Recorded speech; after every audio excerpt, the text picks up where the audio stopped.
மூன்றாவது அமர்வு இடம் கிடைக்குமா அப்படின்னு நினச்சேன். ஏன்னா காலையில் லிங்குசாமி சார் ரொம்ப நேரம் பேசினார்.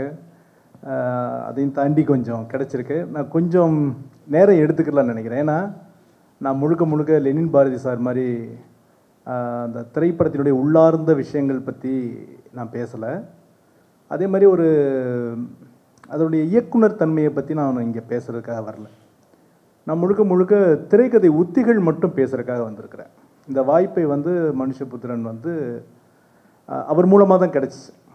ஏன்னா அவர் வழியாக திரைக்கதை எழுதும் கலைன்ற ஒரு நூல், அவர் வழியாக உயிர்மையில் தொடர்ந்து வெப்சீரிஸ் பற்றி எழுதக்கூடிய ஒரு வாய்ப்பு, இப்படி பல விஷயங்களில் அவருடைய பங்களிப்பு. இன்றைக்கும் இதை உங்களுக்கு நான் கற்றுக் கொடுக்கணும் அப்படின்னு சொல்லி அவர் என்னை அழைச்சிருக்கிறாரு.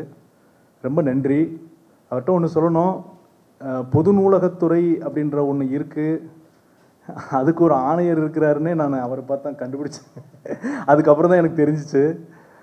அதுக்கப்புறம் அதுக்கு அவங்க என்ன செய்வாங்க, இப்போ ஒரு பொது நூலக ஆணையர் அப்படின்னு ஒன்று இருக்கிறாங்க, அவங்க என்ன செய்வாங்க அப்படின்னு ஒன்று இருக்கு இல்லையா. எனக்கு நீ சுற்றி யோசித்து பார்த்தேன். புத்தகம் வாங்குறது விற்கிறது ஒருத்தன் பார்த்துக்குருவான், இந்த ஆணையர் என்ன செய்வார்? இப்போ மனுஷபுத்திரன் இந்த சீட்டில் இருந்துட்டு போனதுக்கு பின்னால் அதுக்கப்புறம் தெரிஞ்சுக்கிடுவாங்க இதையெல்லாம் அந்த ஆணையர் செய்யணும். ஆனால் எனக்கு ஒரு சந்தேகமாக இருக்குது, இனிமேல் வரக்கூடிய ஒரு ஆணையர் இதையெல்லாம் செய்ய முடியுமா அப்படின்னு. நிச்சயமாக ஒரு பெரிய பெஞ்ச் மார்க் தான் இந்த துறைக்கு, ஒரு பெரிய வரப்பிரசாதம். ஒரு துறைக்கு ஒருத்தர் பல்வேறு விதமான ஆற்றலோடு அந்த இடத்துல உட்காந்துட்டு போகிறப்போ ஒரு மிகப்பெரிய சூறாவளி வந்துட்டு போன மாதிரி அந்த இடத்த இட்டு நிரப்புறதுன்றது ரொம்ப கஷ்டம். அதை இப்போ நம்முடைய காலத்தினுடைய ஒரு நல்ல பயன் என்னன்னா, கவிஞர் மனுஷபுத்திரன் பொது நூலகத்தினுடைய ஆணைக்குழு தலைவராக இருக்கிறாரு. அவர் பல்வேறு நிகழ்ச்சிகளை வருடம் முழுவதும் உழைச்சிக்கிட்டு இருக்கிறார். இந்த இன்செப்ஷன் சொல்லி கூட ஒரு படம் இருக்கும். அந்த படத்தில் மயக்க மருந்து கொடுத்து கனவுகளில் அவங்கள வச்சுருப்பாங்க. அப்போ ஒருத்தன் கேட்பான், இவங்க எப்பயுமே கனவுல இருக்காங்களே, எப்போ நிஜத்துக்கு வருவாங்க அப்படின்னு. அதுக்கு ஒருத்தன் சொல்லுவான், அப்படி இல்லை, அவங்க நிஜத்துக்கு வர்றது தான் கனவு மாதிரி, கனவு தான் அவங்க வாழ்க்கை அப்படிமா. அவங்க கனவுகளில் இருக்கிற வரைக்கும் அவங்க நிம்மதியாக இருப்பாங்க, எப்போவாவது ஒரு தடவை இந்த உலகத்துக்கு வந்துட்டு போவாங்க அப்படின்னு. எனக்கு தெரிஞ்சு மனுஷபுத்திரன் சாருக்கு இந்த மாதிரியான ஒரு பணிகள் இல்லைன்னா தான் அவர் ரொம்ப கஷ்டப்படுவார்னு நினைக்கிறேன். அவர் உடம்பு சரியில்லைனாலும் சரி, கஷ்டப்பட்டு ரொம்ப எவ்வளோ பிரச்சனையாக இருந்தாலும் சரி, உங்களை மாதிரியான இளைஞர்களை பார்க்கணும், உங்களுக்கு ஏதாவது ஒன்று சொல்லணும், உங்கள்கிட்ட பேசணும், இதில் தான் அவருடைய உயிர் நாடி இருக்குன்னு நான் நினைக்கிறேன்.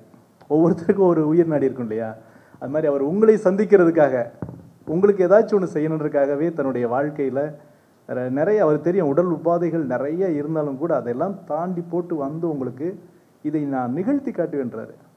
உங்களுக்கு தெரியாது, நான் ஒரு அரசு ஊழியன், அதனால் நான் அவரை புரிஞ்சுக்கிட்டேன். இந்த அரசு ஊழியராக இருக்கிறவங்க எதுவுமே செய்ய முடியாது. நான் ஒரு கல்லூரியில் இருக்கிறேன், ஒரு சிலபஸ் திரைக்கதை எழுதும் கலை நான் புத்தகம் எழுதியிருக்கிறேன். மாணவர்களுக்கு இதழியல்னு ஒரு பாடம் வைக்கிறீங்க, மொழியியல்னு ஒரு பாடம் வைக்கிறீங்க.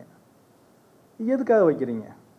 இதழியல் படித்தா அவன் பத்திரிகைக்கு போகணும் இல்லையா, மொழியியல் படித்தா அவன் லிங்குவிஸ்டிக்ஸ் சார்பாக ஒரு விஷயம் பார்க்கணும். அதே மாதிரி நாட்டுப்புறவியல்னு ஒன்று வைப்பாங்க. ஏன் படிக்கிறாங்க? நாட்டுப்புறவியல் சார்ந்து ஒரு ஆய்வுகள் அவன் பண்ணணும். சரி, இதுக்கான வேலை வாய்ப்புகள் இருக்கா? எங்கள் தமிழில் ஒரு வருஷத்துக்கு கிட்டத்தட்ட ஒரு 5000 பேர் படிச்சுட்டு போகிறான் நாட்டுப்புறவியல். எவனாச்சும் நாட்டுப்புறவியலில் வேலை பார்க்குறானா? தமிழில் மொழியியல்னு ஒன்று படிக்கிறான், எவனாச்சும் மொழியியல் சார்ந்து வேலை பார்க்குறான். இப்போ அதுக்கு வேலை இருக்கா? மொழியியல் துறை எங்கே இருக்கு? எங்கேயுமே இல்லை. சரி, இருந்தாலும் அந்த இடத்துக்கு வேலைக்கு போயிடுவான் அவன். திருவனந்தபுரம் இருக்குது, குப்பமில் ஒரு யூனிவர்சிட்டி இருக்குது, சேர முடியாது, அங்கே போய் படிக்கிறதுக்கு சேர முடியாது. நம்ம தமிழ்நாடை தாண்டிட்டா நம்ம தமிழ் மாணவர்களுக்கு சேர்றதுக்கு ஒரு நல்ல இன்ஸ்டிடியூட் கிடையாது. இங்கே எத்தனை பேருக்கு தெரியும்? இதழியல் படிக்கிறாங்க இல்லையா, அவங்க பின்பற்றக்கூடிய புத்தகம் என்ன தெரியுமா? மனுஷபுத்திரன் ஐயா தெரிஞ்சுக்கிறணும். அவங்க படிக்கிற புத்தகம் குருசாமியோட புத்தகம். அது 1980 எழுதுனது சார், அதுதான் சிலபஸ். 80கள் எங்கே இருக்குது, 2024 எங்கே இருக்குது? 44 வருஷம் ஒரு உலகம் எப்படி உருண்டு போயிடுச்சு. இதழில் படிக்கிறவனுக்கு 44 வருஷத்துக்கு முன்னால் இருக்கக்கூடிய ஒரு புத்தகத்தை எடுத்து இன்றைக்கி வச்சாங்கன்னா அவன் எப்படி படிப்பான்? அவனோட அறிவு என்னவா இருக்கும்? அதில் ஒரு கேள்வி கேட்பாங்க. உதவி ஆசிரியர் இருக்காங்களே பத்திரிகையில், அவங்க என்னென்ன செய்யணும்? ஒரு நோட்டு வச்சுக்கிறணும், ஒரு பென்சில் எடுத்துக்கணும், அது நல்லா சீவிக்கணும், குறிப்பு எழுதணும். கம்ப்யூட்டர் வந்துருச்சு, மொபைல் வந்துருச்சு, ஒருத்தங்கிட்ட பேட்டி எடுத்தால் ரெக்கார்ட் பண்ணி எழுத போகிறோம். இப்போ எதுக்குலாம் இதை படிச்சுக்கிட்டு இருக்கிறீங்க இருக்குல்ல? அப்போ நான் ஒரு சிலபஸ் சொல்கிறேன், இந்த மாதிரி திரைக்கதைன்னு வைப்போம். தமிழ் படிக்கக்கூடிய மாணவர்களுக்கு திரைக்கதை எழுதுனா ஏதோ ஒரு இடத்துல போய் ஒரு அசிஸ்டன்ட் டைரக்டராகவோ வேறு இடங்களில் பணி வாய்ப்புகள் கிடைக்கும், வைக்கலாம் அப்படின்னு.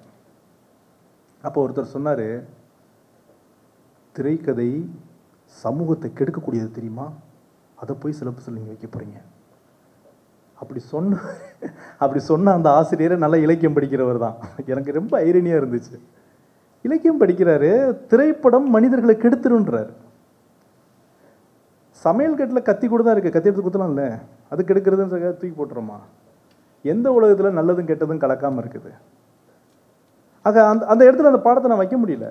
ஒரு திரைக்கதைன்ற ஒரு பாடம் தான். இப்போ என்ன நீங்கள் ப்ரொமோட் பண்ணுறீங்களா, என்ன நான் ப்ரொமோட் பண்ணிக்கிறேன்னான்னு கேட்குறேன். இந்த அரங்கத்துக்கு கவிஞர் பச்சையப்பன் வந்தார். பச்சையப்பன் அவர் ஒரு தடவை வெளியிலேருந்து சில பேரை கூப்பிட்டு வந்தார்.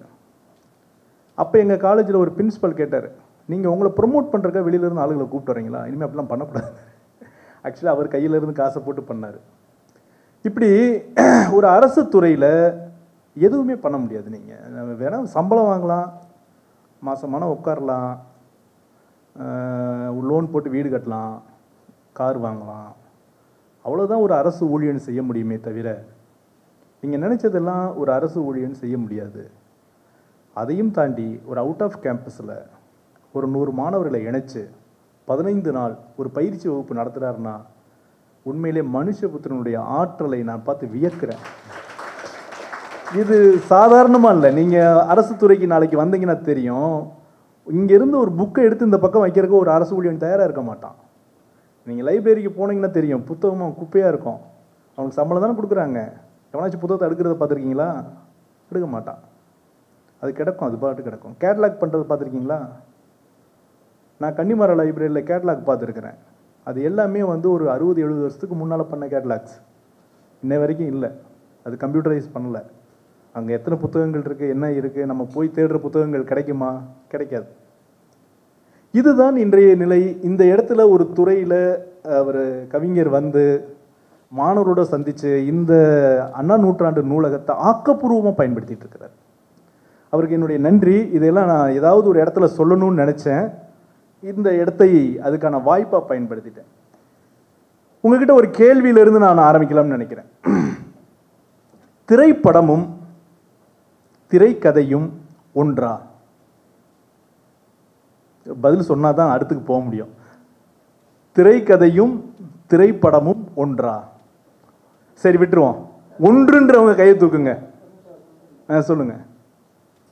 டக்குன்னு ஒரு வார்த்தை, உண்டு, ஆமா, இல்லை, போதும். திரைக்கதையும் திரைப்படமும் ஒன்றா? இல்லை, அதுதான் பதில். திரைப்படம் வேறு, திரைக்கதை வேறு. காலைல லிங்குசாமி பேசினார் இல்லையா, அது திரைப்படம்.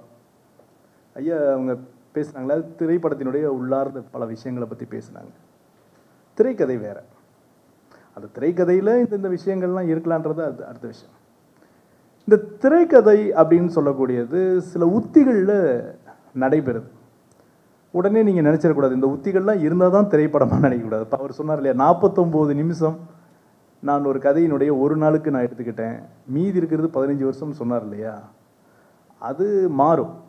ஆனால் பேசிக்காக ஒன்று இருக்குது. இப்போ இந்த இடத்துல சாலை இருக்குது அப்படின்னா அந்த சாலைக்குன்னு ஒரு இது இருக்கு இல்லையா, அது மாதிரி இன்னைக்கு நான் திரைக்கதையினுடைய உத்திகள் மட்டும் பேச போகிறேன். திரைக்கதையினுடைய உத்திகள்னா என்ன அப்படின்றது மட்டும்தான். இதுக்குள்ளார நான் வேற எந்த ஒரு விஷயத்துக்கு நான் உள்ளே வரல. இப்போ ஒரு திரைக்கதை, உங்ககிட்ட ஒரு கதை இருக்கு, அந்த கதையை திரைக்கதை ஆகிறதுக்கு நீங்கள் முதல்ல என்ன செய்வீங்க? யாருக்காச்சும் உங்களுக்கு திரைக்கதை எழுதுவது எப்படின்ற புத்தகம் படிச்சிருக்கீங்களா? யாராவது படிச்சிருக்கீங்க? அப்போ சுஜாதா புத்தகம் படிச்சிருக்கார் ஒருத்தர், அப்படின்னு நீங்கள் சொல்லிடுவீங்கன்னு நினைக்கிறேன். ஒரு திரைக்கதையை ஒரு கதையை திரைக்கதையை ஆக்கணும். உங்களுக்குள்ள ஒரு கதை இருக்கு, அந்த கதையை திரைக்கதை ஆக்கணும். அதுக்கு நீங்கள் என்ன செய்வீங்க? யாராவது ஒருத்தர் டக்குன்னு சொல்லுங்க பார்ப்போம். அந்த கதையை நீங்கள் என்ன செய்வீங்க? சரி, நானே ஞாபகப்படுத்துகிறேன். அந்த கதையை ஒரு 3 ஆக்டாக பிரிப்பாங்க. சரிம்மா? ஆக்ட் 1, ஆக்ட் 2, ஆக்ட் 3ன்னு பொதுவாக பிரிப்பாங்க. இதெல்லாம் பொதுவானது தான். எதுவுமே கட்டாயமாக அந்த இலக்கணத்தின்படி நடக்கணுன்ற அவசியம்லாம் இல்லை. ஆனால் பொதுவாக நம்ம ஒரு திரைக்கதையினுடைய உத்தி பழகுறப்போ இதை பற்றி தெரிஞ்சுக்கிறோம். ஆக்ட் 1க்கு என்ன பேர்? பிகினிங் சொல்லாமா? அந்த சினிமா லாங்குவேஜில் ஒரு வார்த்தை சொல்லுவாங்க, யாருக்காவது தெரியுமா? ஒரு சினிமா லாங்குவேஜில் ஆக்ட் 1க்கு ஒரு வார்த்தை சொல்லுவாங்க, என்ன? யாராவது ஒருத்தர் சொல்லுங்க. ஆக்ட் 1க்கு வந்து செட்டப் அப்படின்னு சொல்லுவாங்க. பிகினிங் சொல்லலாம், ஒன்றும் தப்பு இல்லை. ஆனால் சினிமா மொழியில் சொல்லக்கூடியது வந்து செட்டப். இப்போ ஆக்ட் 2க்கு என்ன சொல்லுவாங்க? ஆக்ட் 2க்கு என்ன சொல்லுவாங்க? மிடில்னு சொல்லலாம், வேற ஒரு வார்த்தை இருக்கும். சினிமா மொழியில் கேட்குறேன், இந்த டெக்னிக்கல் வேர்டு கேட்குறேன். கான்ஃபரண்டேஷன் சொல்லுவாங்க. கான்ஃப்ளிக்ட்ன்றது ஓரளவு பரவாயில்ல, கான்ஃபரண்டேஷன் சொல்லுவாங்க. அதான் அதாவது அந்த கதையிலிருந்து மாறுது. ரெண்டாவது ஆக்ட் 2க்கு வந்து சொல்லுவாங்க. ஆக்ட் 3 அப்படின்னு ஒன்று இருக்கு இல்லையா,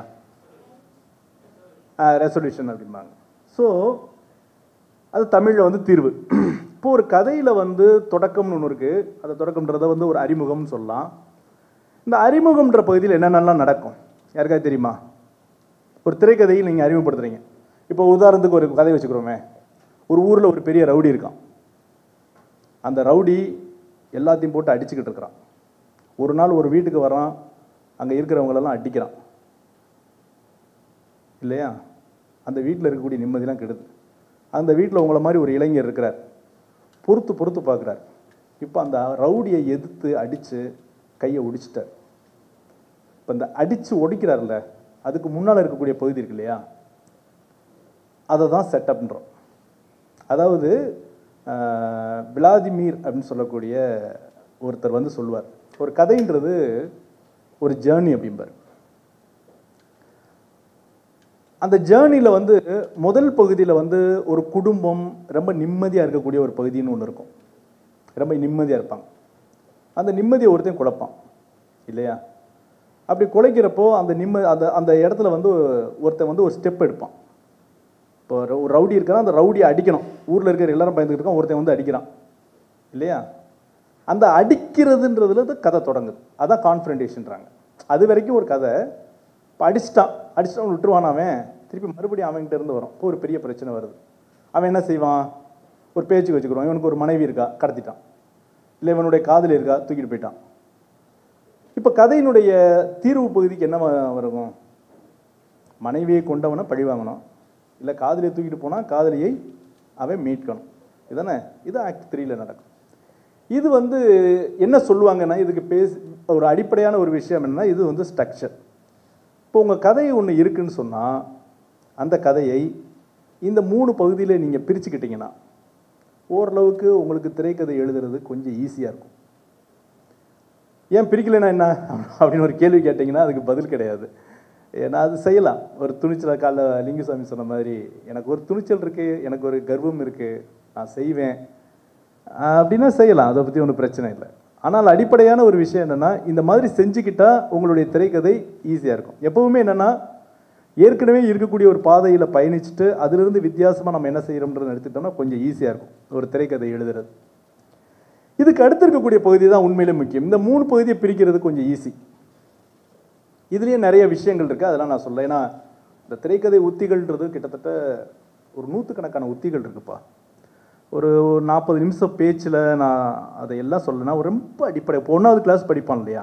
இப்போ உங்களுக்கு நான் நடத்துகிறது ஒரு 1வது படிக்கக்கூடிய பையனுக்கான ஒரு பாடம்னு வச்சுக்கோங்களேன். ரொம்ப பேசிக்காக தான் சொல்கிறேன். இதுக்குள்ளார நிறைய இருக்குது, ஏன்னா அதுக்கெல்லாம் நான் போகல. இப்போ இதுக்கு அடுத்து உள்ளுக்குள்ளார ஒரு பகுதி இருக்கும். ஒரு கதையை தேர்ந்தெடுக்கிறீங்கன்னு வச்சுக்கோமே. அந்த கதையை நீங்கள் எப்படி தேர்ந்தெடுக்கிறீங்க? ஏதோ ஒரு விஷயம் இருக்கு இல்லையா? ஏதோ ஒன்று நீங்கள் சொல்லணும்னு ஆசைப்படுறீங்க உங்கள் கதையில். அதுக்கு என்ன பேர்? ஒரு உங்கள் மைண்டில் வந்து ஒரு தாட் வருது. அது ஒரு குழந்தை மாதிரி இன்னும் முத்தி ஒரு கருவு மாதிரி இருக்குது அந்த குழந்தை. அது உங்களுடைய மைண்டில் இருக்குது. அதுக்கு பேர் என்ன? ஐடியான்னு சொல்லலாம். இல்லையா? அது தமிழில் வந்து இது திரைக்கதை மொழியில் வந்து அதை என்ன சொல்லுவாங்கன்னா பிளாட் அப்படிம்பாங்க இல்லையா? தீம்னு சொல்லலாம், பிளாட்னு வச்சுக்கிட்டா இன்னும் கொஞ்சம் கரெக்டாக சொல்லுவாங்க எல்லாரும். ஒரு பிளாட். இப்போ அந்த பிளாட் எப்படி இருக்கலாம்னா ஒரு நகைச்சுவையாக இருக்கலாம், உங்களுக்கு உங்களுடைய மைண்டில் உதிச்சது ஒரு காமெடியான ஒரு கதையாக இருக்கலாம், இல்லை ஒரு பழி வாங்கக்கூடிய ஒரு கதையாக இருக்கலாம். இப்போ உதாரணத்துக்கு வச்சுக்கிடுவோம், ஒரு சின்ன பிள்ளையிலேருந்து ஒரு நண்பர்கள், இந்த படத்தை நீங்கள் சொல்லிடுவீங்க, ரொம்ப நெருங்கிய நண்பர்கள். ஒரு நாள் அந்த நண்பர்கள் வளர்ந்ததுக்கு பின்னால் பிரச்சனை வருது. அப்போ அந்த ஹீரோ, டேய் நீ என்னடா பெரிய பணக்காரன், உன்னை விட நான் பெரிய பணக்காரனாகிறேன்னு மனசில் நினச்சிக்கிட்டு மாடுகள்லாம் வாங்கி பால் பண்ண வச்சு மிகப்பெரிய ஒருத்தராக மாறுறார். என்ன கதை? அண்ணாமலை. ஈஸியாக சொல்லிடுறீங்க இல்லையா? இப்போ இந்த கதையினுடைய பிளாட் என்ன? இந்த கதையினுடைய பிளாட் என்ன? யாரை சொல்ல முடியுமா? இது மாதிரியான கதைகள் இந்த மாதிரி நிறைய இருக்குது. ஒருத்தன் ஏழையாக இருக்கிறான், பணக்காரன் ஆகிறான். அதை வந்து என்ன சொல்லுவாங்கன்னா ரிங்ஸ் டு, நல்லா சொல்லணும்னா ரிங்ஸ் டு ரிச்சஸ் அப்படிம்பாங்க. அது ஏழையாக இருந்தால் அவன் பணக்காரன் ஆகிறான். இது ஒரு பிளாட். இப்படி ஒரு பிளாட் தான் இருக்கணும் இல்லை, நிறைய இருக்குது.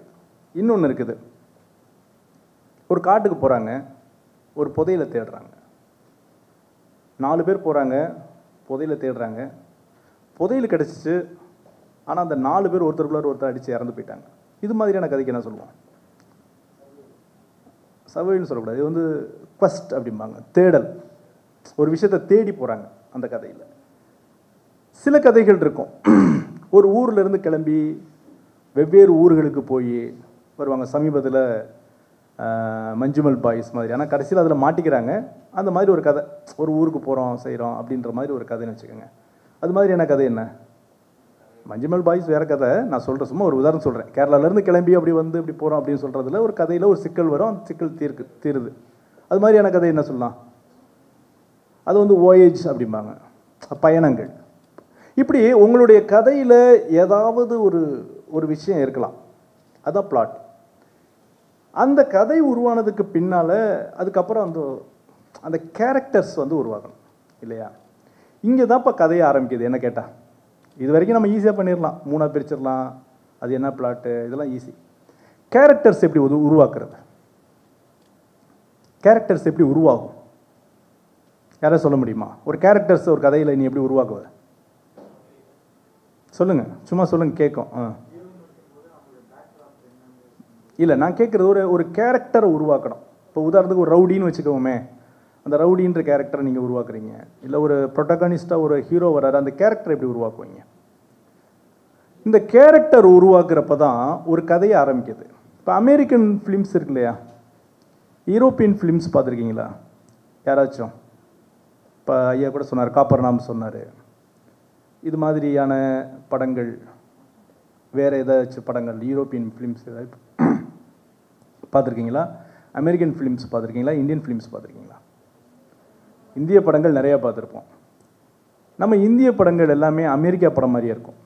ஏன்னா நம்ம வந்து பெரும்பாலும் நம்மளுக்கு முத வந்த படங்கள்லாம் அமெரிக்காவிலேருந்து வந்த படங்கள். அதனால் நம்ம பெரும்பாலும் அதை காப்பி அடிச்சிட்டோம்.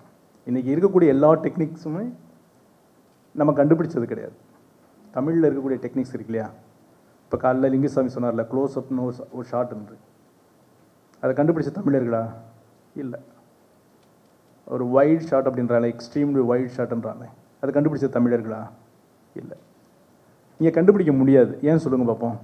தமிழ்நாட்டில் ஒரு திரைக்கதை சார்ந்தோ இல்லை திரை விஷயங்களை சார்ந்தோ ஒரு உத்தியை கண்டுபிடிக்கவே முடியாது. ஏன்? யாராவது சொல்ல முடியுமா? ஏன் கண்டுபிடிக்க முடியாது? எந்த நிலத்தில் ஆய்வு அப்படின்றது இல்லையோ, ரிசர்ச் ரொம்ப முக்கியம், ஆய்வுன்றது இல்லையோ அந்த நிலத்தில் வந்து கண்டுபிடிக்க முடியாது. அந்த இடத்துல எதுவுமே கண்டுபிடிக்க முடியாது. 1917 நினைக்கிறேன் பேசும் படங்கள் வந்துருச்சு. 1921 முதல்ல அவங்க ஊரில் வந்து அந்த ஃபோட்டோ ஃபிலிம்ஸை பற்றி எப்படி எழுதுறதுன்ற திரைக்கதையை வந்து உருவாக்கிட்டாங்க. 1921. இன்றைக்குமே கூட அமெரிக்காவிலையும் ஐரோப்பியாவிலையும் நிறைய திரைக்கதைகள் குறித்து தொடர்ந்து வந்து ரிசர்ச் பண்ணிகிட்டே இருக்காங்க, புது புது கதைகள். இப்போ யாராச்சும் இங்கே இருக்கக்கூடியவங்களில் பேபிள்னு ஒரு படம் பார்த்துருக்கீங்களா? பேபிள் பார்த்துருக்கீங்க. அந்த கதையினுடைய பேட்டர்ன் பார்த்தீங்களா? அலெக்சாண்டர் குஞ்சாரிஸ் எழுதியிருப்பார். யாருக்காவது தெரியுமா அதோட என்ன கதைன்னு? இந்த 2 பேர்த்துல யாராச்சும் ஒரு சொல்லுங்க பார்ப்போம். அந்த கதையுடைய பேட்டர்ன் என்ன? சரி, அது விட்டுருங்க, சுருக்கமாக சொல்லுவோம். அந்த 3 ஆக்டில் வருதா? அது ஆக்ட் 1, ஆக்ட் 2, ஆக்ட் 3 வருதா? இல்லை.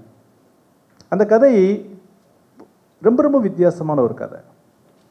அந்த கதையினுடைய தொடக்க புள்ளி என்னன்னா, ஒருத்தனுக்கு ஒரு துப்பாக்கி கிடைக்குது, ஒரு குழந்தைக்கு.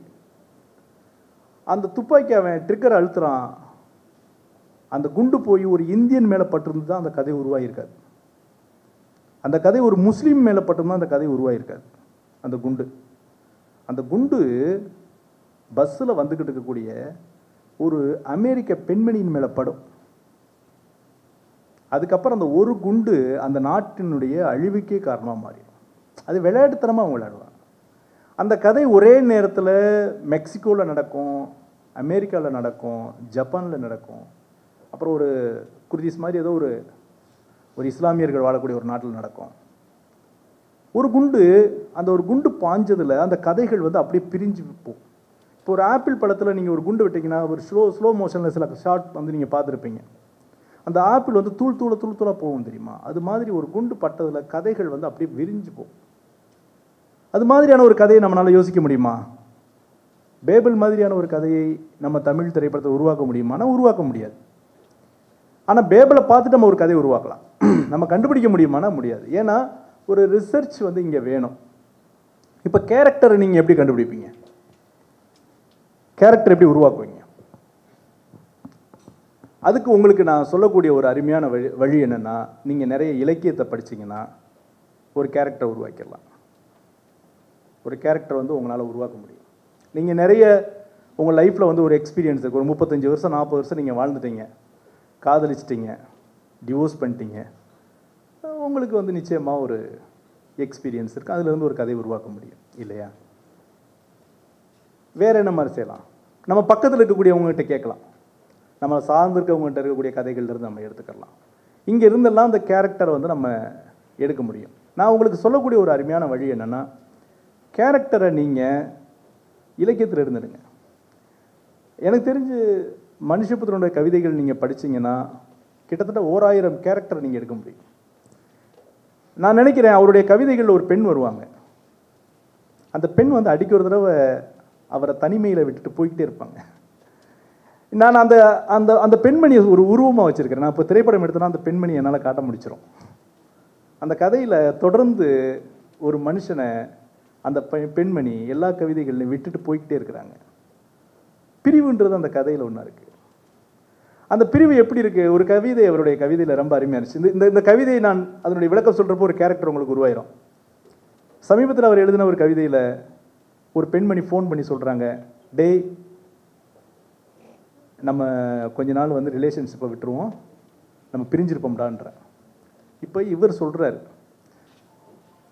கவிஞர் மனுஷபுத்திரன் நீங்கள் எடுத்துக்கிற வேணா, ஒருத்தர் சொல்கிறார், அடியே இப்போயே பிரிஞ்சு தானே இருக்கிறான், நீ திருச்சியில் இருக்க, நான் இங்கே இருக்கிறேன், ஆல்ரெடி ஒரு 300 கிலோமீட்டர் பிரிஞ்சு தானே இருக்கிறான். அது இல்லைடா, நான் எங்கள் மாமியார் வீட்டுக்கு போகிறேன், நான் சுவிட்ச் ஆஃப் பண்ணிடுவேன், உன் கால்ஸ் வந்து அட்டன் பண்ண மாட்டேன், நீ வந்து ஃபோன் பண்ண எடுக்க மாட்டேன், நானும் ஃபோன் பண்ண மாட்டேன். என்ன அவ்வளோதான். அதுக்கு முன்னாலே 300 வருஷம் பிரிஞ்சு தான் இருந்தாங்க, இப்பயும் 300 வருஷம் பிரிஞ்சு தான் இருக்காங்க. ஆனால் இந்த பிரிவுன்றது என்ன? இந்த பிரிவுன்றது அந்த பொண்ணு உன் கால்ஸை நான் அட்டன் பண்ண மாட்டேன், உன்னை நான் தொடர்பு கொள்ள முடியாது. இதுதான் இன்னைக்கு இருக்கக்கூடிய பிரிவு. இப்போ பாருங்கள், 2024 ஒரு யங் வேர்ல்டுக்கு வந்துட்டார். அங்கே ஒரு பெண்ணை உருவாக்கிட்டாரா? இப்போ அந்த பொண்ணு யாராக இருப்பா? கல்யாணம் ஆனவனா ஆகாதவளா? எனக்கு தெரிஞ்ச அவருடைய கவிதையில் வரக்கூடிய பெண்கள்லாம் கல்யாணமானவங்க தான். ஆனால் அவங்க வந்து என்ன செய்கிறாங்க, இன்னொரு விஷயத்தில் வந்துட்டு பார்த்துட்டு அழுதுட்டு ஆறுதல் சொல்லிட்டு கட்டி பிடிச்சிட்டு முத்தம் கொடுத்துட்டு போய்கிட்டே இருக்கிறாங்க. இந்த பெண்கள் யார்? இந்த பெண்களை இவர் எங்கே கண்டுபிடிக்கிறாரு? எனக்கு என்ன எப்போவுமே கதைகளில் தி. ஜானகிராமனுடைய கதைகள் ரொம்ப பிடிக்கும். அவருடைய கதைகள் ஏன் பிடிக்கும்னா, அந்த கதைகளில் நீங்கள் அழகான பெண்களை வந்து எடுக்க முடியும். அழகான பெண்கள்லாம் அங்கே தான் இருப்பாங்க அவருடைய கதைகள். ஏன் தெரியுமா? அவருடைய அந்த கதைகளில் அவங்க செய்யக்கூடிய ஒரு விஷயத்தை சமீபத்தில் நம்ம வந்து சந்தித்து எந்த பெண்ணும் எடுக்க முடியாது. ஒரு கதையினுடைய தொடக்கம், ஒரு பெண்ணுடைய கேரக்டர், ஒரு மனுஷனுடைய கேரக்டர் வந்து உருவாக்குறார் தி. ஜானகிராமன். கதையினுடைய தொடக்கம் பார்த்து அத்துவின் முடிவு அந்த கதை பேர். நான் இந்த செஷனில் நிறைய இலக்கியம் பேசலாம்னு இருக்கிறேன். சரிங்களா? இலக்கியத்தின் வழியாக எனக்கு பொறுத்த வரைக்கும் என்னென்னா, நான் தமிழ் இலக்கியம் படிச்சிருக்கிறேன். தமிழ் இலக்கியத்தின் வழியாக நீங்கள் வந்து ஒரு திரைப்படத்தில் திரைக்கதை எழுதுறது ரொம்ப ஈஸின்னு நினைக்கிறேன். நீங்கள் இங்கே வந்திருக்கக்கூடியதில் நிறைய பேர் இயக்குனராகிற கனவுல வந்திருப்பீங்க. நல்லா தெரிஞ்சுக்கங்க, இயக்குனர் வேறு, திரைக்கதை வேறு. நீங்கள் நாளைக்கு ஒரு இயக்குனர் ஆனீங்கன்னா திரைக்கதை எழுதுவதற்கு ஒருத்தரை ஹையர் பண்ணிக்கங்க. ஒருவேளை நீங்கள் திரைக்கதை எழுதுறதுன்னு நினச்சிங்கன்னா தயவு செஞ்சு நீங்களே படம் எடுக்கணும்னு நினைக்காதீங்க. அது திரைக்கதை எழுதிட்டு பக்கத்தில் ஒருத்தரை வச்சுட்டு ஒரு இது பண்ண, அதாவது ஒரு நல்ல கதைகள், இப்போ ஸ்டீஃபன் கிங்னு சொல்லக்கூடிய ஒரு அமெரிக்க ஏறத்தில் அவருடைய கதைகள் வந்து ஒரு 34-40 கதைகள் வந்து அவருடைய கதைகளை படமாக எடுத்திருக்காங்க. புகழ்பெற்ற படமெல்லாம் அவருடைய கதைகள் தான். இப்போ ஷஷாங்க் ரிடம்ஷன் எனக்கு ரொம்ப பிடிச்ச படம், அது ஸ்டீஃபன் கிங்கோட கதை. ஆனால் அதுக்கு ஸ்க்ரீன் பிளே எழுதுனது யார்? வேற ஒருத்தர். அது இயக்குனர் யார்? வேற ஒருத்தர். தமிழில் அப்படி ஏதாச்சும் பார்க்க முடியுமா? ஒருத்தர் கதை எழுதி இன்னொருத்தர் ஸ்க்ரீன் பிளே பண்ணி இன்னொருத்தர் படம் எடுத்து. இங்கே கதை எழுதுகிறவங்களே படம் எடுப்பாங்க. ஏன் தமிழ் திரைப்படங்கள் தோல்வி அடையுது தெரியுமா? நான் எழுதின கதையை நான் எடுத்தால் தோல்வி தான் அடையும். எப்போயோ 1-2 ஜெயிக்கலாம். அது இந்த இப்போ காலையில் லிங்குசாமி சொன்ன மாதிரி அவர் பஸ்ஸில் போனார், ஒரு பொண்ணை பார்த்துட்டு அதுவே வச்சார், ஓடிடுச்சு. ஓகே, 1-2 படங்கள் ஓடும். ஆனால் பெரும்பாலும் அந்த இடத்துல இருந்து ஒரு நல்ல கதைகள் நம்மளுக்கு ஒரு புதுமையான ஒரு விஷயம் கிடைக்குமானா கிடைக்காது. அதனால் மைண்டில் வந்து 2 வச்சுக்கோங்க. திரைக்கதை வேறு, திரைப்படம் வேறு. திரைப்படம்ன்றது ஒரு பெரிய ஒரு 25-26 டிபார்ட்மெண்ட் சேர்ந்த ஒரு பெரிய துறை அது. ஆனால் திரைக்கதைன்றது நீங்கள் மட்டுமே ஒரு அறையில் உட்காந்து எழுத போகிறீங்க. 2க்கும் வித்தியாசம் நிறையா இருக்குது. நான் திரைக்கதை எழுதுறதுனாலேயே ஒரு பெரிய இயக்குனராகணும்னு நினச்சிடக்கூடாது. திரைக்கதை எழுதுறதுக்கு ஒரு ஒரு விஷயம் வேணும். இப்போ அமெரிக்காவில் ஒருத்தர் ரோம்னு ஒரு வெப் சீரிஸ் எடுக்கிறாங்கன்னு வச்சுக்கோங்களேன். அவங்க நிச்சயமாக ஷேக்ஸ்பியருடைய ட்ராமாவை படிச்சிருக்கிறாங்க, இயக்குனர். அவங்க ஜான் மில்டனை படிச்சிருக்கிறாங்க, இலக்கியத்தை படிச்சிருக்காங்க. இப்போ இங்கே இத்தனை பேர் வந்திருக்கிறீங்க. உங்ககிட்ட நான் கேட்குறேன், தமிழில் சங்க இலக்கியம் எத்தனை பேர் படிச்சிருக்கேன்? கை தூக்குங்க பார்ப்போம். சங்க இலக்கியத்தில் குறிப்பாக அகப்பாடல்கள், காதல் குறித்த பாடல்கள், குறுந்தொகை படிச்சிருக்கீங்களா? நற்றினை படிச்சிருக்கீங்களா? எல்லாம் படிச்சிருக்கீங்களா? திருக்குறள் காமத்துப்பால் எத்தனை பேர் படிச்சிருக்கீங்க? இல்லை இல்லை, ரொம்ப கம்மியாக தான் தூக்குறீங்க. இப்போ நம்ம நிலத்தினுடைய பெண்கள் உங்களுக்கு தெரியவே தெரியாது படிக்கலைன்னா. 2000 வருஷமாக ஒரு பெண் காதலை பற்றி எப்படி சொல்கிறா தெரியாது. ஒரு கேரக்டர் உருவாக்கணும்ல, எப்படி உருவாக்குவீங்க? அப்போ இந்த இலக்கியங்கள்ல இருந்து தான் எடுக்கணும். இப்போ தி. ஜானகிராமனுடைய கதைகள் நீங்கள் நிறைய படிச்சிங்கன்னா அங்கே ஒரு பெண் வந்து உருவாவா. அந்த பெண் வந்து ரொம்ப வலிமையாக இருப்பாள் ஆணை விட. தி. ஜானகிராமனுடைய கதையில் வரக்கூடிய பெண்கள் இருக்காங்க இல்லையா, அவங்கள மாதிரி ஒரு வலிமையான பெண்களை நான் வந்து வேறு கதைகளில், அசோகமித்திரன் கதைகள் நான் படிச்சிருக்கேன். ரொம்ப வலிமையாக இருப்பாங்க அந்த கதைகளில். அவங்க ஸ்ட்ராங்காக ஒரு முடிவு எடுப்பாங்க. ஆண்களை விட ரொம்ப வலிமையாக இருப்பாங்க. ஒரு கதையில் ஒருத்தர் சமையல் செய்வார். சமையல் செய்யக்கூடிய ஒருத்தர் வந்து என்ன செய்வார்னா, சட்டி பாத்திரத்தெல்லாம் பயங்கரமாக அடிப்பார், டமார் டமார் டமார்னு அடிப்பார். அவர் பரிமாறுறது பார்த்தா ஏதோ பயங்கரமாக பரிமாறுற மாதிரி தெரியும். ஆனால் அப்படி மெல்ல, அதை தி. ஜானகிராமன் ரொம்ப அருமையாக சொல்லுவார். அந்த கரண்டி இருக்கு இல்லையா, அந்த கரண்டியை, அந்த தட்டையோ அவர் கையோ அவங்க பேச்செல்லாம் கேட்காதான். அது அந்த மார்க்கம் பரிமாறுறவர் பேர், அந்த ஹோட்டல் வச்சு நடத்துறது. அந்த கரண்டிக்கு மார்க்கத்தோட மனசு தெரியும். அப்படி அப்படி அப்படி பயங்கரம் அப்படி போடுவார். கொஞ்சம் தான் போடுவார், அது கொஞ்சம் தான் வருவார். இப்போ ஒருத்தன் வந்து என்ன செய்வான், ஒரு தடவை ரொம்ப பசியோடு உட்காந்துருப்பான், இவர் டமார் டமார் டமார்னு அடிச்சு அப்படி அப்படி போடுவார். யோ, பசி உயிரை போய்கிட்டு இருக்கு, வாங்குற காசுக்கு ஏதாச்சும் பண்ணியா, என்ன இப்படி போட்டுக்கிட்டு இருக்க, நெஞ்செறிஞ்சிட்டு போயிடுவான். அப்படி போனதுனால என்னமோ தெரியல, கொஞ்ச நாளில் ஒரு அட்டெண்டர் வந்து ரெகுலராக அவங்க கடையில் வந்து சாப்பிட்டு போயிட்டே இருப்பார். ஒரு நாள் வந்து அவர் சாப்பிடுவார். இவர் சாம்பார் பரிமாறிட்டு இப்படி வந்துட்டு இப்படி சாம்பார் இதை வந்து இப்படி கரண்டுவார். வலுன்னு ஒன்று இருக்கும். அப்படி துடிச்சு பார்ப்பார். அரணைனா கால் இருக்கும். ஐயோ பாம்பு, ஒரு பாம்பு. இப்போ பாம்பு விழுந்த சாம்பாரை ஊற்றிட்டாரு. இந்த சாம்பார் எடுத்து அவர் கொட்டிடுவார். பட் சாப்பிட்டவர் தானே, எதுவும் ஆகக்கூடாது. இப்போ அவர் பயப்படுவார். சாமிகிட்ட வேண்டுவார், சாமி எதுவும் ஆகாமல் பார்த்துக்கோ, தெரியாமல் தப்பு பண்ணிட்டேன், உனக்கு நான் ஒரு கண்டாமணி, அந்த கதை பேரே கண்டாமணி, நான் உனக்கு ஒரு கண்டாமணி மாட்டி விடுறேன் அப்படின்னு. இப்போது அந்த மனைவி ஒருத்தி இருப்பா, அவர் ரொம்ப ஸ்ட்ராங்காக இருப்பா. இங்கே பாருங்கள், சும்மா சும்மா புலம்பாதீங்க, நீங்களே காட்டி கொடுத்துருவீங்க போல அப்படின்பா. ஆனால் அவர் பயப்படுவார் அப்படியே உள்ளுக்குள்ளார. மறுநாள் ஏதாவது செய்தி வருதானா தெருவு கூட போயிட்டு வருவார். ஒரு செய்தி வரும், சாப்பிட்ட அட்டெண்டர் செத்து போயிட்டான். 2 தடவை 3 தடவை வயிற்று வேலையை போயிருக்கிறானா, செத்துட்டான். இப்போ இவருக்கு பயமாகி போயிடும். ஊருக்குள்ளார எவனாச்சும் கேட்குறானா என்னன்னு? யாரும் கேட்க மாட்டாங்க.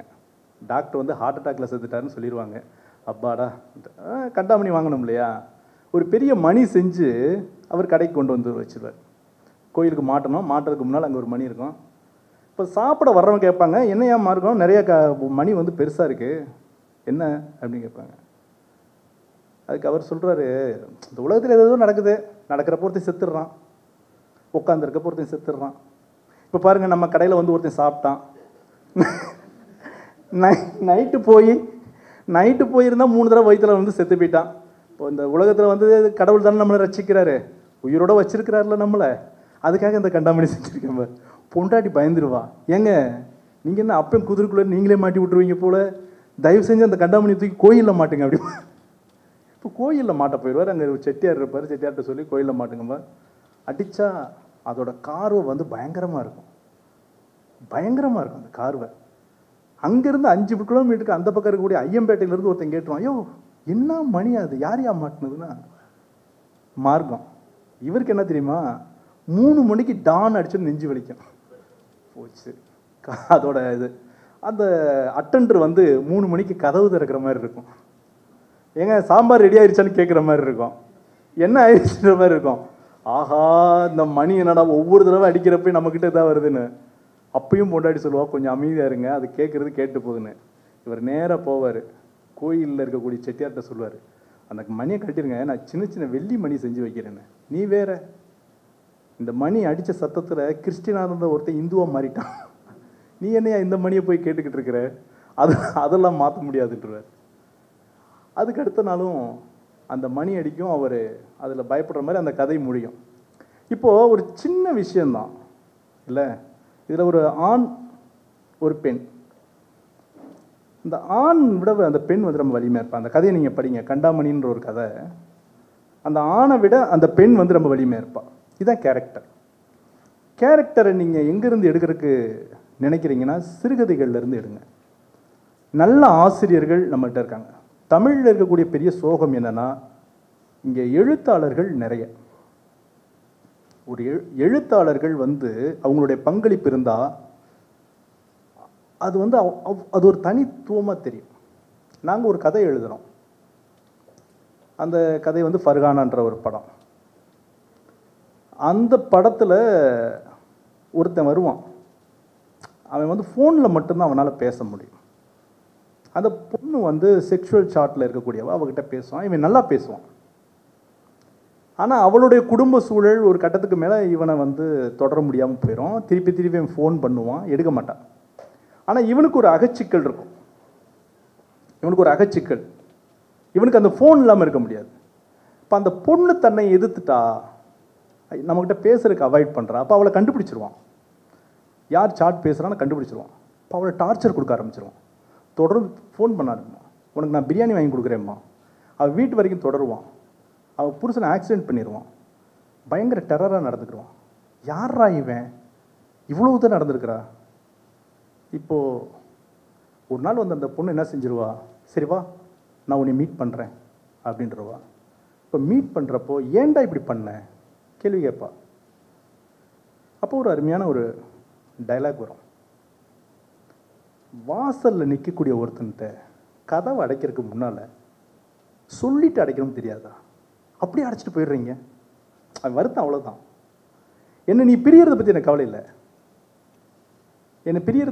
இல்லை, ஆனால் அது எப்படி இருக்கணும், அது ஒரு பூவை குயிற மாதிரி இருக்கணும், ஒரு மரத்துலேருந்து ஒரு இலை விழுகிற மாதிரி, ஒரு இலை விழுகிற மாதிரி இருக்கணும் இல்லையா. அந்த பிரிவு வந்து சட்டார்னு கதை அடிச்சுட்டு போகிற மாதிரி இருக்கீங்க. அந்த வசனம் வந்து ரொம்ப அருமையாக இருந்துச்சு. எழுதுனது யார் தெரியுமா, எழுதுனவர் இங்கே தான் உட்காந்துருக்கிறார், மனுஷபுத்திரன் தான். வாசல்ல இப்போ அந்த கேரக்டர் பார்த்தீங்கன்னா, நான் அந்த படம் நல்லா போயிருக்க வேண்டிய ஒரு படம், இனிமேல் நல்லா ஃபர்ஹானா பொறுத்த வரைக்கும் தமிழ் திரைப்படங்களில் வந்த படங்களில் கடந்த வருஷம் வந்த படங்களில் மிகச்சிறந்த படமாக இருந்திருக்கணும். நான் வீட்டில் உட்காந்து யோசிப்பேன், ஏன் இந்த படம் சரியாக போகல, இன்னும் நல்லா போயிருக்கணுமே, இன்னும் நிறைய பேர் அந்த படத்தை பற்றி பேசியிருக்கணுமே, எங்கே தப்பு விட்டோம்? ஒரு ஸ்க்ரீன் பிளே நம்ம தப்பு விட்டுருப்போம் இல்லையா? ஒரு படம் எழுதி முடிச்சு எல்லாம் பண்ணதுக்கு பின்னால் அந்த தப்பு தெரியும். ஏன்னா அந்த கதையை முத எழுதுனது நான் தான். நெல்சன் வெங்கடேசன் அந்த கதையை சொன்ன பின்னால் ஒரு நாள் இரவு உட்காந்து 9 மணிக்கு ஆரம்பித்த அந்த கதை காலையில் 4 மணிக்கு முடிஞ்சிச்சு. அந்த கதையை வந்து ஒரு கோர்வையாக ஒரு சிறுகதை மாதிரி எழுதுகிறேன். இன்டர்வல் வரைக்கும் எழுதுகிறேன். அந்த கதை அனுப்பிட்டேன். அவன் வேறு ஒரு இதில் இருந்தால் படிக்கவே இல்லை. ஒரு 20 நாள் கழித்து படிச்சுட்டு ஃபோன் பண்ணுறான். அப்போயும் நான் இரவில் ஒரு 11 மணிக்கு படிச்சுக்கிட்டு இருக்கிறேன். ஃபோன் பண்ணுறான், சார் என்கிட்ட காசு இல்லை, ஒருவேளை இருந்துச்சுன்னா நீங்கள் எழுதின விரலுக்கு நான் மோதிரம் போட்டிருப்பேன்னா. அவ்வளோ அருமையாக இருந்துச்சு இந்த கதை. அவ்வளோ அருமையான ஒரு கதை, ஒருத்தருடைய உள்ளத்தை பாதித்த ஒரு கதை. ஆனால் எங்கேயோ ஒரு இடத்துல அது போய் மக்கள்கிட்ட சேரலை. நான் யோசிச்சிருப்பேன் அந்த கதை ஏன் போகலன்னு. அப்போ தான் அதுக்கு அடுத்து தான் அந்த திரைக்கதை எழுதும் கலைன்ற புத்தகத்தை நான் எழுத ஆரம்பிக்கிறப்ப அப்போ தான் கண்டுபிடிச்சேன், பாயிண்ட் ஆஃப் வியூ அப்படின்றது ரொம்ப முக்கியம் ஒரு சினிமாவில். பிஓவிம்பாங்க. ஒரு திரைக்கதை உத்திகளில் ரொம்ப முக்கியமானது கேரக்டர்ஸ்க்கு அடுத்து. கேரக்டர்ஸை நம்ம கதைகள்லேருந்து எடுத்துடலாம். ஏன்னா இப்போ நான் நிறைய கதைகள் படிச்சிருக்கிறேன், நிறைய இலக்கியங்கள் படிச்சிருக்கேன். நான் பெரும்பாலும் வந்து என்னோடய கேரக்டர்லாம் எங்கேருந்து எடுப்பேன்னா, எனக்கு வந்து சங்க இலக்கியங்கள் ரொம்ப பிடிக்கும். நான் பெரும்பாலும் அதுதான் நான் படிப்பேன். அங்கேருந்த கதைகள், கதாமாந்தர்கள் எடுப்பேன். அவங்க நல்லா பேசுவாங்க. அந்த அவங்களோட டைலாக் வந்து எனக்கு ரொம்ப பிடிக்கும். டைலாக்ஸ் எல்லாம் பெரும்பாலும் வந்து டைலாக்ல இருந்து தான் நான் கதையை உருவாக்குவேன். இப்போ சங்க இலக்கியத்தில் வந்து என்ன பேசுகிறாங்க அவங்க அப்படின்னு இருக்கும் இல்லையா? இப்போ ஒரு உதாரணம் மட்டும் சொல்கிறேன். ஒரு கணவன் வந்து பிரிஞ்சு போகிறான். 2 விஷயமா பண்ணுவாங்க அவங்க. ஒன்று டைலாக் பண்ணுவாங்க, இன்னொன்று டைலாக் பண்ணாமே பேசுவாங்க. இதுதான் சங்க இலக்கியம். ஒரு கணவன் இப்போ இன்றைக்கி மாதிரி அன்றைக்கி இல்லை, அன்றைக்கி பிரிஞ்சா செத்து போகிறதுக்கான வாய்ப்பு நிறையா இருக்குது. வழியெல்லாம் பயமாக இருக்கும். ஆறுலை கல்வல் இருப்பாங்க. போகிறதே போருக்கு தான் போகிறான், திரும்பி வருவானா இல்லையோ. அதனால் ஒரு பெண்ணுக்கிட்ட வந்து நான் பிரிஞ்சு போகிறேன் அப்படின்னு மனைவி கிட்ட சொன்னால் அப்போ தான் கல்யாணம் பண்ணியிருப்பான். போகாமல் இருக்க முடியாது, காசு வேணும், போகிறேன்னு சொல்லுவான். அப்போ அந்த பெண்ணுடைய மனநிலை 1000 போராட்டமாக இருக்கும். அப்போ ஒருத்தி சொல்லுவா, ஒரு ஔவையார் பாட்டில் வந்து வரும், நீ போகாத. பெரும்பாலும் தலைவன்ட்ட சொல்ல மாட்டாங்க, தோழிக்கிட்ட தான், தோழி வழியாக தான் சொல்லுவாங்க. நீ போகாத. இது சாதாரண டைலாக் இல்லையா? வேறு எப்படி சொல்லலாம் இதை? கொஞ்சம் யோசிச்சு பாருங்களேன். நீ போகாதுன்னு சொல்லணும். ஒரு கணவனை பார்த்து மனைவி வந்து தமிழ் சூழலில் போகாதுன்னு சொல்ல மாட்டாங்க. அது அந்த காலத்தில். இந்த காலத்தில் என்ன வேணும் சொல்லலாம், அந்த காலத்தில் இருக்கக்கூடிய ஒரு பெண்ணுக்கு வந்து சில ரெஸ்ட்ரிக்ஷன்ஸ் வந்து இருக்குது. போகாதுன்னு சொல்ல மாட்டாங்க நேருக்கு நேராக. ஆனால் சொல்லணும். எப்படி சொல்கிறது? அவன் போகிறது தவிர்க்க முடியாது, போகாதுன்னு சொல்லணும். ஆனால் போகாதுன்னு சொல்லக்கூடாது. எவ்வளோ பெரிய விஷயம் இல்லை? அப்போ ஒரு ஔவையார் பாடலில் வரும் ஒரு அருமையான டைலாக் பாருங்கள். அதில் அந்த கேரக்டர் வந்து தெரியும். மருந்து பிரிது இன்மையால் இருந்து வினை அறியேன்பா. அப்படி என்ன அர்த்தம்? எனக்கு பசிக்குது, நான் பக்கத்து வீட்டில் போய் சாப்பிட்றலாம் சோறு வாங்கி. எனக்கு தாகமாக இருக்கு, அவன் வீட்டிலே தண்ணி வாங்கி குடிச்சிடலாம். ஆனால் என்னுடைய காம நோய்க்கு நீ மட்டும்தான்டா மருந்து. நீ போயிட்டுனா நான் என்ன பண்ணுறது இல்லையா? சில விஷயங்களுக்கு அந்த ஒரு சார்ந்த பொருள் மட்டும்தானே இருக்கும். மருந்து பிரிது இன்மையால் இருந்து வினை அறியேன். எவ்வளோ பெரிய டைலாக் பாருங்க. இந்த விஷயத்தில் இருக்கக்கூடிய அந்த ஒரு பிலாசபிக்கல் டச் வந்து நீங்கள் டைலாக் எடுக்க முடியுமா? ஏன் தமிழ் திரைப்படங்கள் ரொம்ப மோசமாக இருக்கு தெரியுமா? இங்கே நல்ல இலக்கியவாதிகளை, நல்ல எழுத்தாளர்களை இயக்குனர்கள் பயன்படுத்துறது இல்லை. இது ஒரு பெரிய பிளண்டர் மிஸ்டேக். இப்போ சோசியல் இப்போ இது பற்றி, அதாவது இந்த ஃபேஸ்புக் ஆரம்பித்தார் இல்லையா? அவர் பேர் என்ன? ஃபேஸ்புக் ஆரம்பித்த ஒரு பேர், அவரை பற்றி ஒரு படம் எடுத்திருக்காங்க. அதுக்கு பேர் என்ன? சோசியல் நெட்வொர்க்னு ஒரு படம். அந்த சோசியல் நெட்வொர்க்கை பற்றி ஒரு படம் எடுக்கணும்னு நினச்சப்பினால அவங்க யாரை தேடினாங்க? இயக்குனர் தேடினாங்களா? இல்லை, ஒரு எழுத்தாளர் தேடுறாங்க. ஒன்று தெரியுங்களா? இந்த சோசியல் நெட்வொர்க் எழுதுகிறப்போ அந்த எழுத்தாளருக்கு ஃபேஸ்புக்னா என்னன்னு தெரியாது. ஃபேஸ்புக்னா என்னன்னு தெரியாது. ஆனால் அவர் இலக்கியவாதி, அவரை கூப்பிட்டு நீங்கள் எழுதுங்கன்ட்டாங்க. ஒரு விமர்சகர் சொல்கிறாங்க, இன்ன வரைக்கும் வந்த படங்களில் மிகச்சிறந்த படங்களில் ஒன்று இந்த சோசியல் நெட்வொர்க்ன்றாங்க. ஏன் சோசியல் நெட்வொர்க் மிகச்சிறந்த படம்? ஏன்? அதுக்கு அந்த ரைட்டர் சொல்கிறாரு, இந்த உலகத்தில் மனுஷனை கட்டி போடக்கூடிய விஷயங்கள் என்னென்ன? காதல், துரோகம், அன்பு, பகை, வேற என்ன? கதைன்னா இதெல்லாம் இருக்கணுமா? இதானே மனுஷனை வந்து அதிகமாக இருக்கும். ஒன்று காதல், துரோகம், அன்பு, பகை, நட்பு, பிரிவு, இது மாதிரி தானே இருக்கும். இது எல்லாமே அந்த கதையில் இருக்கு. ஒருத்தன் ஒரு சாதாரண சூழலிருந்து ஃபேஸ்புக் ஆரம்பித்து பெரிய ஆளாகிறான். அவன் வாழ்க்கையில் எல்லாமே நடக்குது. அவன் துரோகம் பண்ணுறான், அவன் அன்பாக இருக்கிறான். அவனுடைய கதையில் எல்லாமே இருக்குது. இந்த பண்புகள்லாம் இருக்கிறதுனால அந்த கதை எழுதுறதுக்கு ஒத்துக்கிட்டேனார். அவருக்கு ஃபேஸ்புக்கை பற்றி தெரியாது. ஆனால் இந்த உலகத்தின் மிகச்சிறந்த கதைகளில், திரைக்கதைகளில் ஒன்று சோசியல் நெட்வொர்க். எதனால் இது சாத்தியமாச்சு? அதை எடுத்து ஒரு 4 டைரக்டர் கொடுத்துருக்கலாம் இல்லையா? டைரக்டர்கிட்ட கொடுத்துருந்தா அந்த கதை வந்திருக்குமா? வராது. இப்போ தமிழ் சூழலில் ஒரு கதை இருக்குன்னா ஒரு ப்ரொடியூசர் எனக்காச்சும் ரைட்டரை தேடி இருக்காரா? தேடலை. ஏன்? ரைட்டர்னு ஒரு பிரிவு இங்கே இல்லை. ஏற்கனவே இருக்கிறாங்க, ஒரு சுபா, பட்டுக்கோட்டை, பிற இந்த மாதிரி சில பேர் இருக்காங்கன்னு வச்சுக்கோங்களேன். ஆனால் ரொம்ப அதிகமாக இல்லை. அந்த இடம் காலியாக இருக்கிறதுனால உங்களுக்கு நல்ல திரைக்கதைகள் வராது. எல்லா இடத்துலையுமே இன்னொருத்தருடைய வியூ அப்படின்றது கட்டாயம் வேணும். திரைக்கதை உத்திகளில் மிக முக்கியமானது இந்த கேரக்டர்ஸ், பாயிண்ட் ஆஃப் வியூ. இப்போ நான் சொன்னேன் இல்லையா, எங்கள் கதை ஏன் சரியாக போகல, அப்போ தான் நான் யோசித்தேன். இப்போ இந்த டைலாக் வழியாக தான் நான் யோசித்தேன். ஒருத்தன் கதவை அடைக்கிறதுக்கு முன்னால் ஏன் அடைக்கிறேன்னு சொல்லிட்டு அடைக்க மாட்டீங்களான்னு ஒருத்தனை காட்டுறோம்ல, அந்த கேரக்டரை நாங்கள் கதையில் காட்டவே இல்லை. கடைசி வரைக்கும் அவன் ஃபோன்லேயே பேசிக்கிட்டு இருப்பான். அப்போ தான் யோசித்தேன், ஆஹா மிஸ் பண்ணிட்டோமே. இந்த கதை அவனுடைய பார்வையில் பார்த்தோம்னா அவனுக்கு ஒரு நியாயம் இருக்குல்ல, அந்த நியாயத்தை நம்ம கடைசியில் சொல்கிறோம். எப்போவுமே ஒருத்தனுக்கு ஒரு நியாயம் இருக்குன்னா கடைசியில் சொன்னால் அது போய் சேராது மக்கள்கிட்ட. கொஞ்சம் கொஞ்சமாக சொல்லணும். ஒரு வில்லன், ஆனால் அவன் பக்கமும் நியாயம் இருக்குன்ற ஒரு விஷயத்த நாம் முதர்ந்தே எஸ்டாப்ளிஷ் பண்ணிட்டு வந்துக்கிட்டே இருக்கணும். அப்போ தான் கடைசியில் சொல்கிறப்போ அந்த திரைக்கதை வந்து ரொம்ப நல்லாயிருக்கும். இவ்வளோ ஒரு அற்புதமான ஒரு விஷயத்தை, அவனுக்கு ஒரு கதை இருக்குது. ஆக்சுவலி கதையில் அவன் மனைவியை பிரிஞ்சிருப்பான். அந்த மனைவியினுடைய ஃபோட்டோவில் பார்த்தீங்கன்னா அந்த கதையில் மனைவியினுடைய முகத்தில் கருப்பு அடைச்சிருப்பான். அவன் சைக்காலஜிக்கலாக பாதிக்கப்பட்டவன். அவனுக்கு ஒரு கதை இருக்குது. அவன் ஏற்கனவே ஒரு பெண்ணினால் தோற்கடிக்கப்பட்டவன். இன்னொரு பெண்ணு குரல் வழியாக அவனுக்கு வந்து ஒரு அன்பு கிடைக்குது.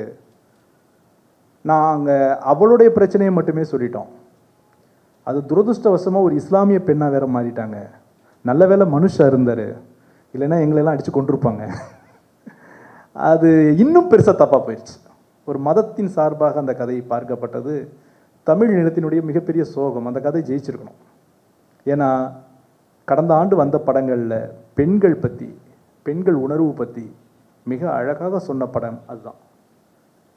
இங்கே பெண்களை பற்றி, பெண்கள் கதைகளை பற்றி சொல்லக்கூடியவங்க ரொம்ப கம்மி. அதை யாருமே சரியாக கொண்டு போகல. அது மிகப்பெரிய ஒரு சில நேரத்தில் அப்படி நடக்கும். ஏதோ ஒரு சூழலில் ஒரு நல்ல படம் ஓட முடியாத ஒரு சூழல் இருக்கும். எங்கள் பக்கமும் ஒரு தப்பு,